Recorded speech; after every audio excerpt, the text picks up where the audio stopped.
Hey, what's up mga ka-adventure? Panibagong araw, panibagong food trip adventure na naman tayo. Kung saan nga may masarap ating babalik-balikan. Kaya tara mga ka-adventure at ako inyong samahan dito sa may Ihawana.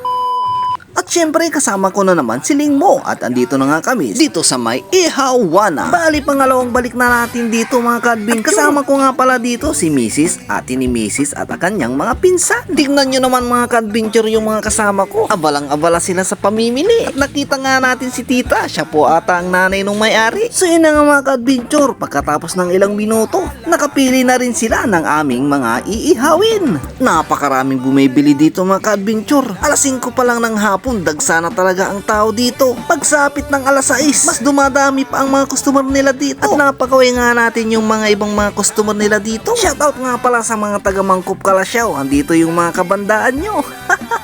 Dito sa may Ihawana mga ka-adventure, yung kanilang mga binibinta dito pwede mong ipulutan kasi meron din silang mga bintang alak dito at pwede mo rin tong gawing ulam. Mayroon din silang bintang mga kanin dito. Shoutout nga pala kay ate, napakasipag naman. Araw-araw daw mga ka-adventure, napakarami daw nilang iniihaw dito. Kaya naman mga ka-adventure, kung natatakam ka na, tumayo ka na rin dito. At sa wakas mga ka-adventure, luto na rin ang ating mga inihaw. Ay talaga naman mga ka-adventure, quality. At mayroon nga tayong mga bagong nakilala dito. Shoutout nga pala sa inyo mga kuya ate. Halos mga suki nila dito mga ka-adventure ay may mga trabaho or empleyado. Pagkatapos nga ng kanilang duty o trabaho, dito agad ang kanilang tungo para mag-chill, relax at saka mag-banding. Ang dami nga nating mapagpipilian dito mga ka-adventure. Mayroon nga isaw ng manok, isaw ng baboy. Mayroon nga ding Adidas, Vitamax, chicharon, ulo ng manok, leeg, hotdog, longganisa at napakarami pang iba. Napakalinis at napaka-organize ang kanilang mga binibintang iniihaw dito. Tignan nyo naman mga ka-adventure, mayroon pang kanya-kanyang mga lagayan. Ang Ihawana nga pala mga ka-adventure ay matatagpuan sa may Poblacion West, Kalasyaw, Pangasinan. At malapit nga lang sila sa may Mormons Church. Birthday nga pala ni Adventure's Wife mga ka-adventure, kaya kami napasugod dito. At maraming salamat nga pala sa aming sponsor na si Insan Janice at si Ate Cecil. Maraming salamat sa paglibre.